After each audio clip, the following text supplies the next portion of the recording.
अनंसी की हसीयत भरी छुपन छुपाई, हंसी की जाल में वेस्ट इंडीज। अरे वाह अद्भुत यात्रियों, तैयार हो जाओ वेस्ट इंडीज की एक और अनोखे सफर के लिए। सूरज की रोशनी वाले समुद्र और हरी भरी जंगलों की भूमि। जरा सोचो, क्या है इंतजार में। हम फिर से उतरते हैं अनंसी, उस चतुर मकड़ी की आश्चर्यजनक दुनिया में। अनंसी की हसीयत भरी छुपन छुपाई की एक कहानी में, जहां हम हंसी की लहरों में डूबने वाले हैं। चलो मजेदार सफर पर निकलते हैं। सूरज की रोशनी भरी वेस्ट इंडीज में एक मकड़ी अनंसी रहती थी, जो चमकदार काले बाल और तारों से भी ज्यादा चमकने वाले आंखों की मालिक थी। अनंसी अपनी बुद्धिमत्ता की वजह से पूरी दुनिया में मशहूर थी, और सबसे मजाहिया चल कपट से। एक सुबह कवि बक बक करने वाला तोता अनंसी की जाल पर उड़ान भरने आया। अरे अनंसी, जरा सोचो क्या हो रहा है। आज हम छुपन छुपाई खेल रहे हैं और तुम भी बुलाए गए हो। अनंसी की आंखें बड़ी हो गई जैसे फुलझड़ियां। छुपन छुपाई? अरे वाह, यहाँ तो मजा आ जाएगा। मेरे पास एक मस्त आइडिया है।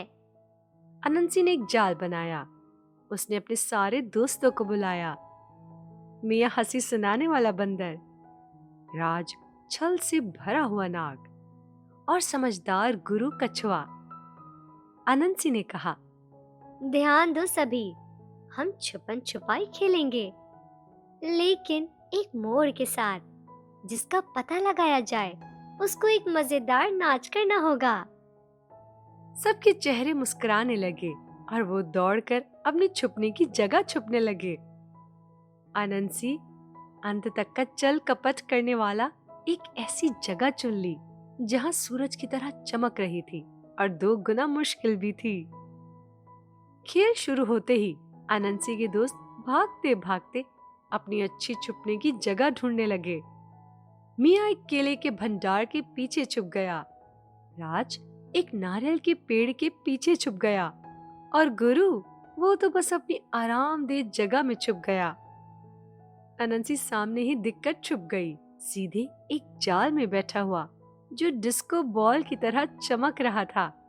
उसने सोचा, वो वेस्ट इंडीज की सबसे छल कपट मकड़ी है। तोता कवि गिनती शुरू करता है, 1 2 3, तैयार या नहीं, मैं आ रहा हूँ।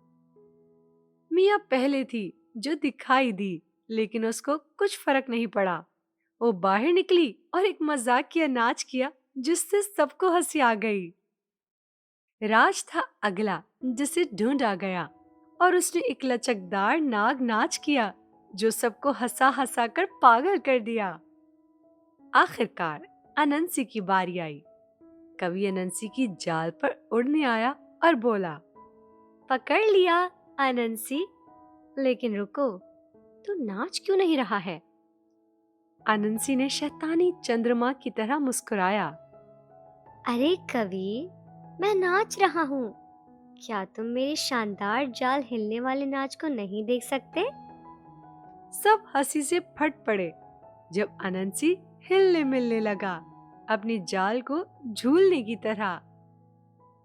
सूरज अस्त होते हुए आसमान को गर्म रंगों से सजाने लगा, और दोस्त पेट में दर्द होने तक हंसने लगे। कछुआ गुरु मुस्कुराया, अनंसी, तेरे पास सबसे मजाहिया नाच करने का पुरस्कार है। और इस तरह प्यारे दोस्तों, अनंसी ने हमें ये सिखाया कि हंसी और खेल सूरज और आसमान की तरह हमें एक साथ लाते हैं। बिल्कुल अनंसी की हंसी की तरह हमारी कहानियां हमारी दुनिया को और भी मजेदार और अद्भुत बनाती हैं। जब हम इस हंसी से भरपूर सफर को अलविदा कहते हैं, याद रखो कि हर हंसी जो हम बांटते हैं वो एक छोटे से खजाने की तरह है जो हम सबको जोड़े रखती है। हमें अपने अगले अनोखे सफर तक तुम्हारा दिन हंसी से भरा हो और तुम्हारा दिल वेस्ट इंडीज की सूरज की तरह चमकता रहे।